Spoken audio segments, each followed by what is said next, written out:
করা খুব মুশকিল।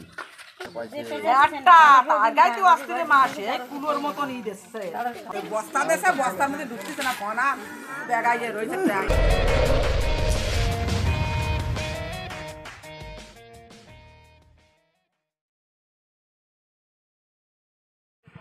আচ্ছা আচ্ছা, নেটের মধ্যে নাকি জালে আটকে? ও আচ্ছা আচ্ছা।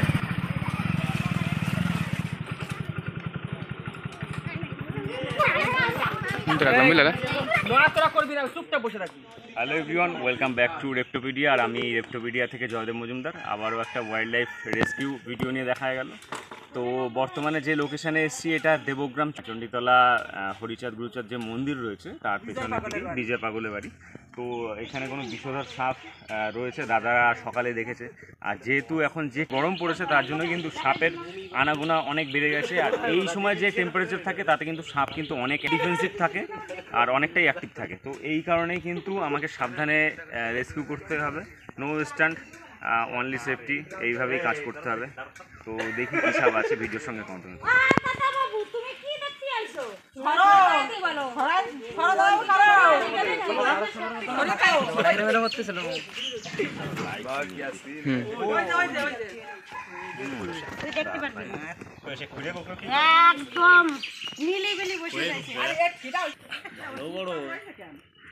তো দেখছেন সাপ কিন্তু ভেতরে রয়েছে। স্পেকটাকেল কোবরা বা খরিশ গোকরো, যে সাপ খইয়া গোকরো, বিভিন্ন নাম রয়েছে, আঞ্চলিক নাম। এটা একটা বিষধর সাপ। আর আমাদের গ্রাম বাংলায় বিভিন্ন জায়গায় কিন্তু এই সাপটা বেশি দেখা যায়। আর যে কোবরা আরেকটা পাওয়া যায় মনোসিলেট কোবরা, সেটা কিন্তু ঘরের আশেপাশে আমাদের এখানে কমই পাওয়া যায়। আর এই স্পেকটাকেল কোবরা বা খরিশ গোকরো বা বাইনোসিলেট কোবরা মাটির ঘর দৌড় যেখানে আছে, ইঁদুরের গর্ত যেখানে বেশি, সেই ইঁদুরের গর্তগুলোতে কিন্তু থাকতে পছন্দ করে। তো এখান থেকে বের করার চেষ্টা করব। এ হয়তো ডিম রয়েছে পেটের মধ্যে, এই কারণেই হয়তো এখান থেকে বেরোতে পারেনি। তো ভেতরে দেখতে পাচ্ছেন এখানে হাঁস একটা মারা গেছে। হাঁসটাকে মেরেছে যে খুনি সে কিন্তু এখানে রয়েছে।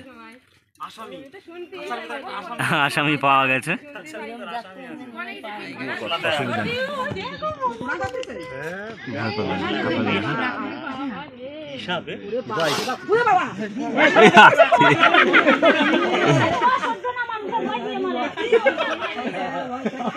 তো দেখছেন এর গায়ে টাচ করা মাত্র, সাপের গায়ে যতক্ষণ না টাচ হচ্ছে ততক্ষণ কিন্তু এ কখনো স্ট্রাইক করে না।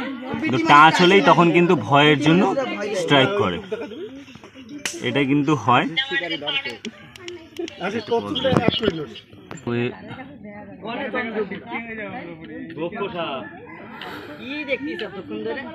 এবার সাপটাকে বের করবো আস্তে আস্তে। আরে ডিম খাইছে মা, সেজন্য উঠতে পারছে না। ও ডিম খাইছে রে, ওটা ডিম খাইয়ে পেট ফুলিয়ে রেখে পেট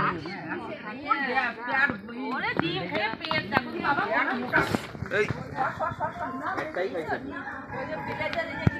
দেখতে পাচ্ছিস না সাপ ভালোই সাইজ, একেবারে ছোট কোথায়। হ্যাঁ একটা ডিম খাইছে মনে হচ্ছে। ডিমটা হয়তো উগড়ে দেবে। তো দেখতে পাচ্ছেন স্পেকটাকেল কোবরা বা খরিশ গোকরো, খোয়া গোকরো, এটাই। বিভিন্ন জায়গায় এই সাপের বিভিন্ন আঞ্চলিক নাম রয়েছে।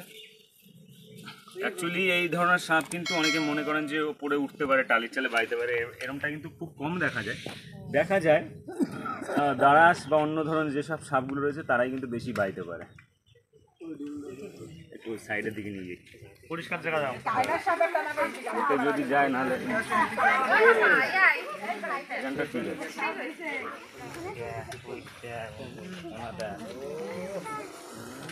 সুইডিশ বিজ্ঞানী কার্ল লিনিয়াস 1758 সালে নাজা স্পিসিসের এই সাপকে প্রথম বিস্তারিত বর্ণনা করেছেন। অ্যাকচুয়ালি দেখছেন সাপ যদি ঠিকঠাক হ্যান্ডেল করা হয় অনেকটাই শান্ত থাকে। আর চোখ সবসময় সাপের দিকেই থাকা উচিত। যতই মুখে বক বক করি, চোখ এদিকে না থাকলে যে কোনো টাইমে কিন্তু বিপদ হতে পারে, একদম ক্যাচ আউট। তো খরিশ গোকরোর যে মুখের যে প্যাটার্ন আর দারাসের যে মুখের প্যাটার্ন, এটা কিন্তু দেখলেই মোটামুটি বোঝা যায়। আর এই দুই একটা সাপ কিন্তু সবাই চেনে, আইডেন্টিফিকেশন করতে পারে, কিন্তু বাকি যে সাপগুলো আছে সেগুলো আইডেন্টিফিকেশন করা খুব মুশকিল। দূরে যান, উঠলে না তুমি অন্তে দূরে চলে যান, পিছনে চলে এসছে দাঁত। মুখের ধারে রে ওকে কাছে গেছে, ওকে কাছে গেলে সাহস আছে। আনছে বস্তা আনছে। এ বস্তাটা দেখ বস্তা না দিয়ে দাঁড়ায় এই ইন্ডিয়ান কোবরার বিষে মূলত সাইটোটক্সিক নিউরোটক্সিনের সঙ্গে কার্ডিওটক্সিন পাওয়া যায়। এদের কামড়ের পর কিছু কিছু লক্ষণ দেখা যায়, যেমন ধরুন কার্ডিয়াক অ্যাটাক, নার্ভের সমস্যা, পালমোনারি ডিসঅর্ডার, এগুলো কিন্তু হয়ে থাকে, যার কারণেই আমাদের সঙ্গে সঙ্গে হসপিটাল যাওয়া উচিত।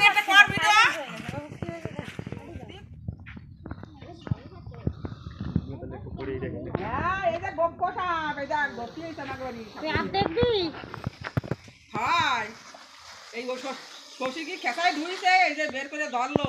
তো এখানে ব্যাগিং করে দিলাম আর বেশি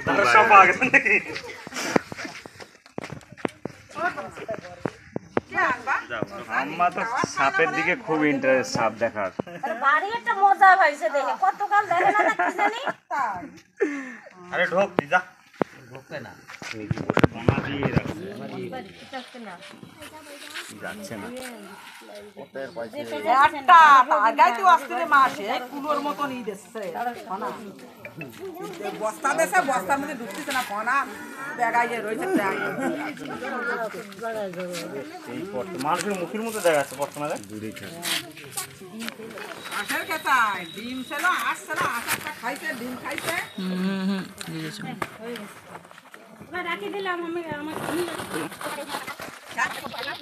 এই ব্যাগিং করার সময়টা কিন্তু খুব বিপজ্জনক হয়ে যায় অনেক সময়, আর বিশেষ করে রাসেলস ভাইপার, যেটা বারবার বলি, কারণ প্রচুর এখন রাসেলস ভাইপার কিন্তু পাওয়া যাচ্ছে। আর এই রাসেলস ভাইপারই কিন্তু রেস্কিউয়ারদের জন্য সবথেকে ভয়ের কারণ, কারণ সাপ তো ঘাটাছেড়া মানে নাড়াচাড়া করে রেস্কিউয়াররা বেশি, তো সেক্ষেত্রে যখন নাড়াচাড়া করায় তখন খেপে গিয়ে কামড়ে দিতেই পারে, ভেতর থেকেও আন্দাজে বাইট করে অনেক সময়।